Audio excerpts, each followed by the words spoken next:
Viral video को राहुल गांधी ने हिंदुत्व के गुंडागर्दी से जोड़ने की कोशिश की है। राहुल ने ट्वीट कर कहा कि हिंदुत्ववादियों की राजनीति यानी गुंडागर्दी, जबकि ये दो लोगों के बीच मजाक वाला वीडियो है जिसमें चाचा भतीजे ने मजाक में इस वीडियो को बनाया था। वीडियो में एक बीजेपी पार्षद का एक बुजुर्ग के साथ मजाक कर रहे हैं और इस वीडियो का एक अंश सोशल मीडिया पर वायरल हो रहा है और इस वीडियो का सहारा लेकर राहुल गांधी ने हिंदुत्व पर निशाना साधा। बीजेपी नेताओं ने हिंदू विरोधी मानसिकता बताया, राहुल की नफरत वाली सियासत इसे बताया। खुद बुजुर्ग और बीजेपी पार्षद ने आमने सामने सफाई दी है आकर और कहा है कि हमारे बीच हंसी मजाक चल रहा था। ऐसे में बड़ा सवाल ये है कि सोशल मीडिया के वीडियो को राहुल गांधी अपनी सियासत की ढाल क्यों बना रहे हैं? क्यों वीडियो की ढाल में हिंदुत्ववादियों को बदनाम कर रहे हैं? क्या बुजुर्ग की सफाई के बाद राहुल गांधी माफी मांगेंगे?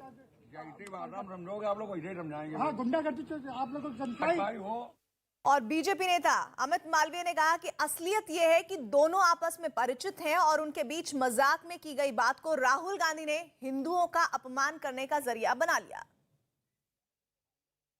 मुद्दा न होने पर हम चाचा भतीजे हमारे क्षेत्र में जितने भी बुजुर्ग हैं सबसे मेरा इसी प्रकार का संबंध है और कभी से हम लोग हंसी मजाक करते हैं। ये लोग हमको बहुत स्नेह देते हैं। बताइए चाचा जी, कल के वीडियो में क्या सत्यता थी? उन लोगों को बताने का काम करिए जो लोग इसको एक चुनावी मुद्दा बता रहे हैं और ये पारिवारिक बात है, इसमें क्या सच्चाई है? पारिवारिक बात है कि हमारा संबंध इनके पिताजी से था। ये तो हमारे भतीजे हैं, ये हमारे भतीजे, हमारे इनके पिताजी बहुत अच्छे संबंध थे। हम लोग पार्टी जरूर अलग है, लेकिन हम लोग एक दूसरे को बहुत चाहते हैं और हम लोगों को झगड़े वाली कोई बात नहीं हो रही थी। हम लोग क्या ये हंसी मजाक वाली बात हो रही थी कि ये हमसे कहते आपकी भाजपा में आ जाओ, हमने कहा आ जाओ भाजपा में, हम शुरू से कांग्रेस से रहे। और राहुल गांधी के वीडियो शेयर करने के बाद चाचा भतीजे की पुरानी तस्वीर भी सामने आई जिसमें दोनों साथ दिख रहे हैं। तो तस्वीरें आपको दिखा रहे हैं वो सोशल मीडिया पर वायरल मजाक का वीडियो जिस पर राहुल अब घिर गए हैं और उनसे जानबूझकर ये कहा जा रहा है कि वो जानबूझकर इस मामले को तूल देने के इरादे से इस वीडियो को उन्होंने शेयर किया। लेकिन अब क्या सच्चाई सामने आने के बाद राहुल गांधी माफी मांगेंगे? पुरानी तस्वीर भी दिखा रहे हैं चाचा भतीजे की जिनके पारिवारिक संबंध होने की बात ये खुद अपने एक और वीडियो में कर रहे हैं। और भतीजा राघवेंद्र मिश्रा इलाके में निगम पार्षद है, जबकि चाचा भूपेंद्र सिंह भदौरिया कांग्रेस के जिला महासचिव है। राघवेंद्र मिश्रा और भूपेंद्र सिंह भदौरिया दोनों पड़ोसी भी हैं। उनका कहना है कि दोनों लोगों की नोकझोंक रोजाना चलती रहती है, लेकिन दोनों में कोई मतभेद नहीं है। ये हमारा निजी मामला है। हिंदुत्ववादी विषय पहली बात तो था ही नहीं।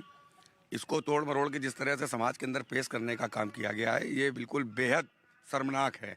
चूंकि मैं इस क्षेत्र का पार्षद हूँ, पार्षद एक परिवार का मेंबर होता और यहाँ पर किसी भी जात का, किसी भी धर्म का, किसी भी संप्रदाय का, किसी भी पार्टी का, आज यहाँ पर आप तमाम समाजवादी पार्टी के लोगों से भी बात कर सकते हैं, उनके भी मैं घर का मेंबर जैसा हो सकता हूँ। मैं ये देख कर काम नहीं करता कि किसी ने भाजपा को वोट दिया, किसी ने सपा को वोट दिया। नेता का मतलब आज यहाँ पर 23,000 की अगर आबादी है तो मैं उनका पार्षद हूँ, मैं उनका सेवक हूँ।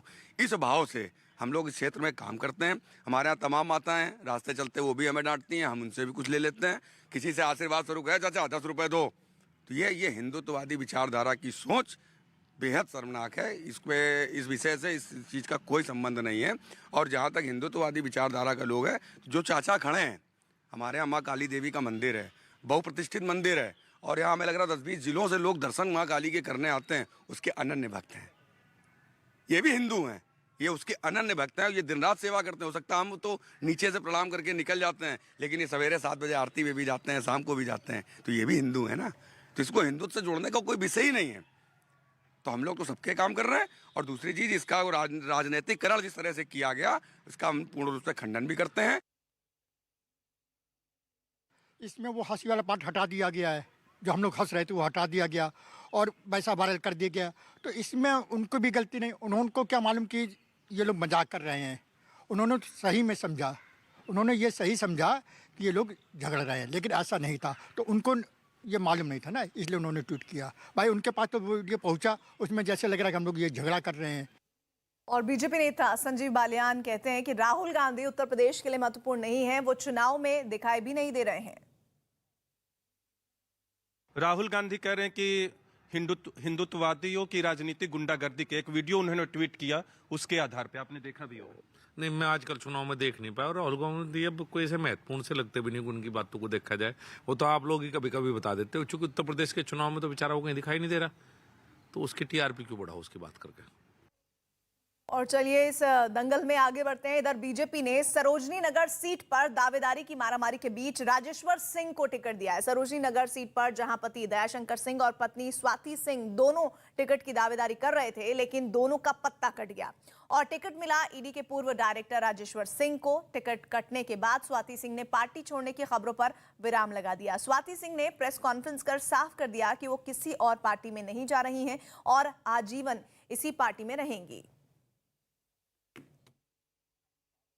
मैं 17 साल की थी, क्लास 12th में थी। मैं तब से जुड़ी हूँ और मैं धन्यवाद देती हूँ आप सबके चैनल के माध्यम से माननीय प्रधानमंत्री जी को, माननीय गृह मंत्री जी को, शीर्ष नेतृत्व को, केंद्र के शीर्ष नेतृत्व को और प्रदेश के भी शीर्ष नेतृत्व को कि 5 साल उन लोगों ने मुझे जो जिम्मेदारी दी, मैं ये आशा करती हूँ कि उसमें मैं ज़रूर खरी उतरी होंगी और मैं धन्यवाद देती हूँ कि उन्होंने इस काम के लिए मुझे मौका दिया और भविष्य में भी जो जिम्मेदारी मिलेगी उसका मैं निर्वहन बहुत अच्छे से करूंगी और आधी आबादी का प्रतिनिधित्व करते आई हूं और करते भी रहूंगी। चिंता मत करिए, भारतीय जनता पार्टी का हिस्सा हूं, आजीवन रहूंगी।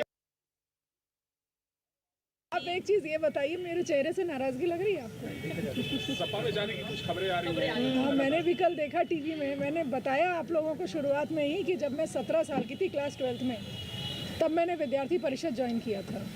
मेरी आत्मा है भारतीय जनता पार्टी, मेरे एक एक रोए में भारतीय जनता पार्टी लिखा हुआ है। मैं यहीं रहूंगी, यहीं मरूंगी, कहीं नहीं जाऊंगी। और इस बीच स्वाति सिंह के पति और बीजेपी नेता दयाशंकर सिंह ने कहा कि पार्टी ने अच्छे उम्मीदवारों को टिकट दिया है। टिकट किसी का नहीं होता, पार्टी का होता है।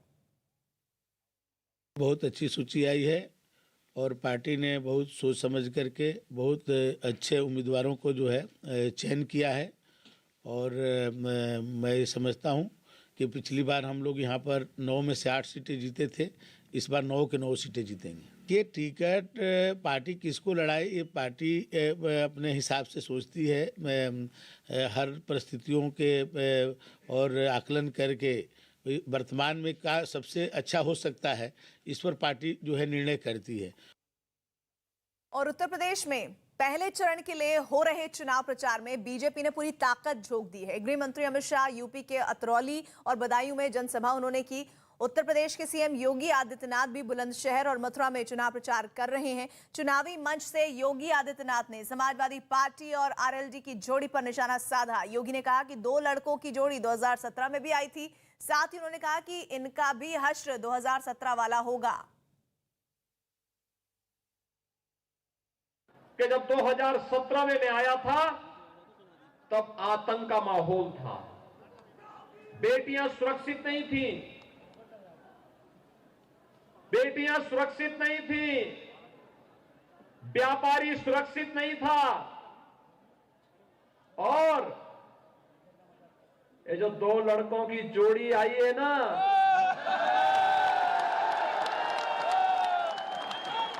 ये 2 लड़कों की जोड़ी 2017 में भी बनी थी, 2014 में भी बनी थी।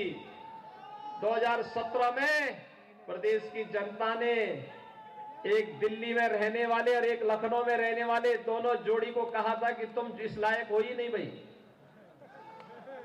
याद करिए, मैं आपको याद दिलाने के लिए आया हूं।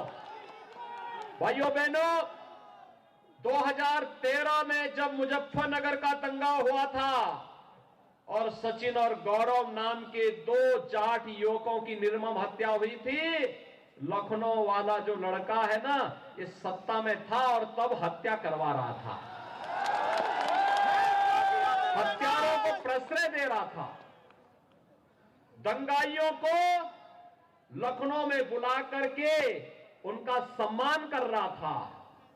और भारतीय जनता पार्टी का कार्यकर्ता जो उन दंगाइयों के खिलाफ आलो आवाज उठा रहा था, उन भारतीय जनता पार्टी के कार्यकर्ताओं के खिलाफ, व्यापारियों के खिलाफ झूठे मुकदमे दर्ज करके उन्हें जेलों के अंदर बंद किया जा रहा था।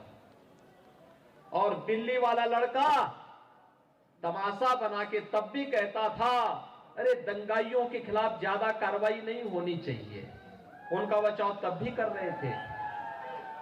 एक बार फिर से ये लोग अपने एक नए कवर के साथ आपके बीच में फिर आ रहे हैं। माल तो वही है, लिफाफा नया है। और योगी आदित्यनाथ ने कहा कि पिछली सरकार दंगा करवाती थी, तमंचे की फैक्ट्री चलाती थी, लेकिन बीजेपी सरकार विकास का काम करती है। और क्या कुछ कहा उन्होंने, जरा सुनिए। पिछली सरकार तमंचे की फैक्ट्री चलाती थी और हम यहीं पे डिफेंस कॉरिडोर दे रहे हैं। डिफेंस कॉरिडोर, यहां जो तोप बनेगी ना, और जब भारत की सीमा पे गरजेगी तो पाकिस्तान के छक्के उसी में छूट जाएंगे। क्योंकि प्रदेश के अंदर कोई एक जनपद है जहां के सर्वाधिक नौजवान सेना में हैं, तो वह जनपद बुलंदशहर है। तो डिफेंस कॉरिडोर हम बना रहे हैं। देखो, आप अंतर समझ सकते हैं। वे तमंचा बनाते थे लूटपाट करने, राहगरी करने के लिए। हम डिफेंस कॉरिडोर बना रहे हैं देश की रक्षा करने के लिए। और हमने कहा भी देखो, विकास भी कराएंगे, लेकिन बुलडोजर रुकेगा नहीं। माफिया के ऊपर बुलडोजर चलता रहेगा।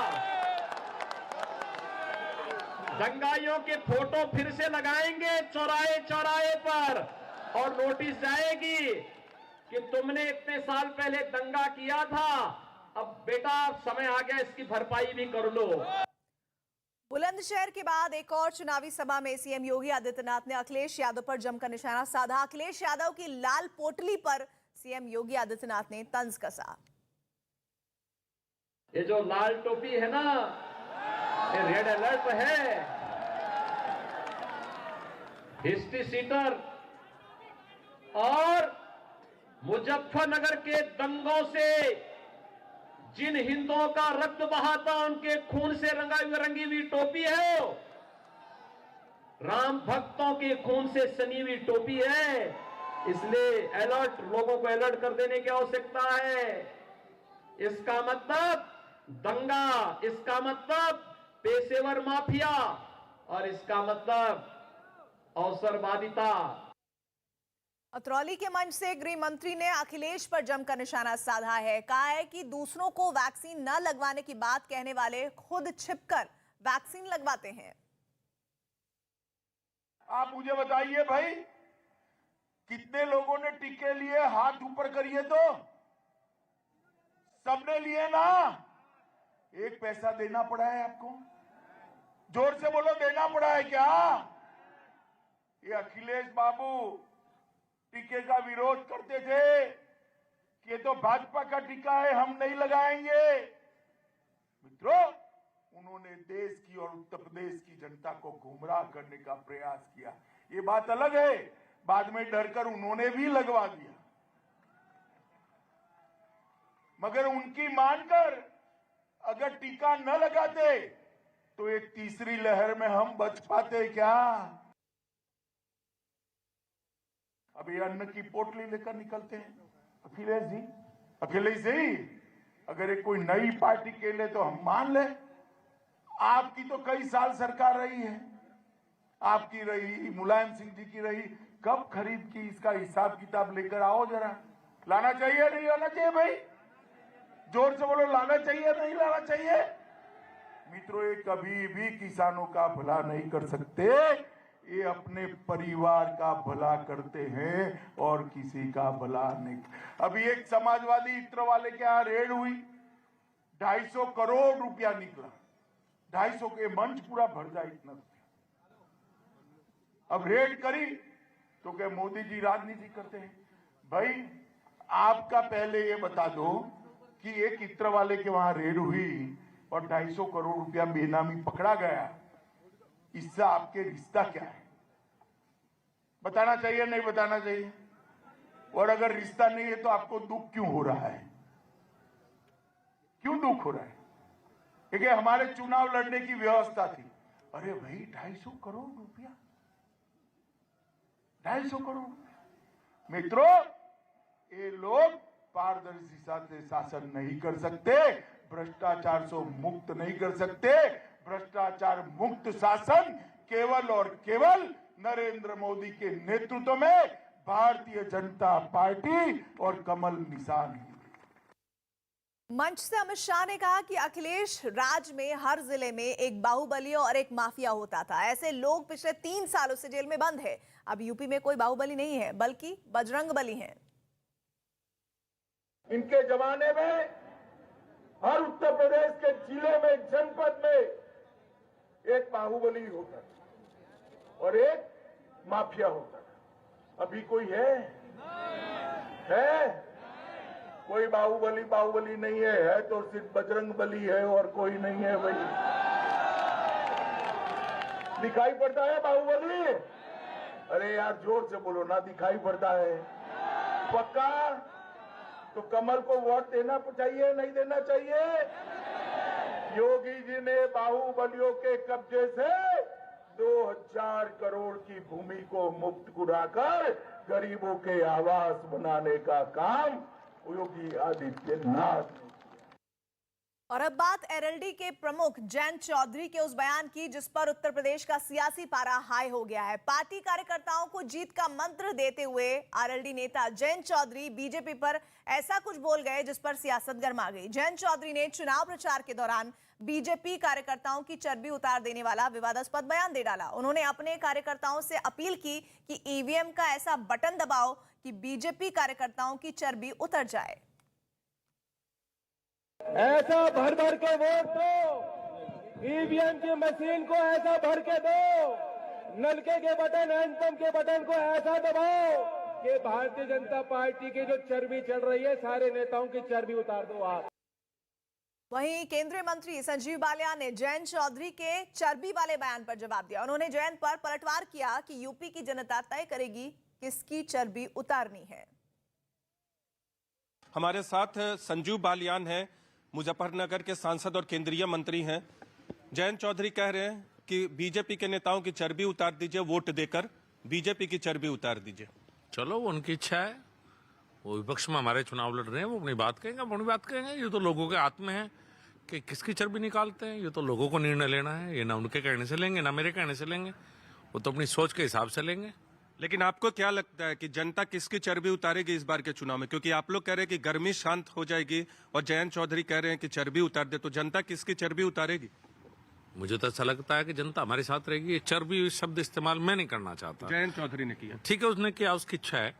मैं ऐसे शब्दों का इस्तेमाल राजनीति में उचित नहीं समझता, तो मैं इस शब्द को बार बार नहीं करना चाहता। मुझे लगता है जनता का साथ हमारे साथ होगा। जनता का साथ। लेकिन गर्मी शांत करने का बयान देना क्यों पड़ रहा है? गौरव और सचिन का नाम लेना क्यों पड़ रहा है? आप लोग बार बार बात करते कि विकास की बात की जा रही है, बीजेपी ने विकास किया, तो आखिर इसकी जरूरत पड़ क्यों रही है? देखिए, बीजेपी ने विकास किया तो आप दिल्ली से आए हो, आपको भी देख गया होगा। अच्छी सड़कें हैं, 24 घंटे बिजली है, अच्छी कानून व्यवस्था है और अपराधियों के ऊपर सख्त रहे हैं सरकार। शायद इसीलिए अपराधियों को लेके ही बयान दिया था। महाराज का बयान अपराधियों को लेकर था कि जो अपराधी हैं उनकी शांत कर दूंगा, उसे व्यक्तिगत कोई ना ले। दरअसल चुनाव प्रचार के दौरान उत्तर प्रदेश के मुख्यमंत्री योगी आदित्यनाथ ने मुजफ्फरनगर और कैराना का जिक्र किया था और वहां गर्मी बढ़ने के बाद कही थी बात। क्या कहा था योगी आदित्यनाथ ने, सुनिए। एक गर्मी जो अभी कैराना में और मुजफ्फरनगर में कुछ जगह दिखाई दे रही ना, ये सब शांत हो जाएगी इसके बाद।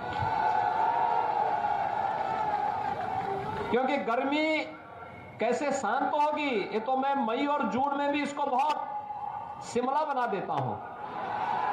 योगी आदित्यनाथ के बयान के बाद सर्दी में यूपी का सियासी पारा हाई हो गया है। आरएलडी प्रमुख जयंत चौधरी ने उत्तर प्रदेश के मुख्यमंत्री के शिमला वाले बयान पर पलटवार किया।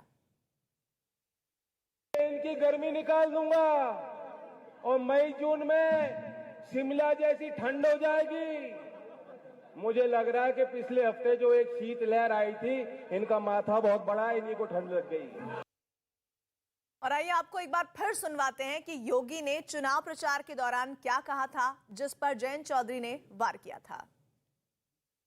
एक गर्मी जो अभी कैराना में और मुजफ्फरनगर में कुछ जगह दिखाई दे रही ना, ये सब शांत हो जाएगी इसके बाद। क्योंकि गर्मी कैसे शांत होगी, ये तो मैं मई और जून में भी इसको बहुत शिमला बना देता हूं।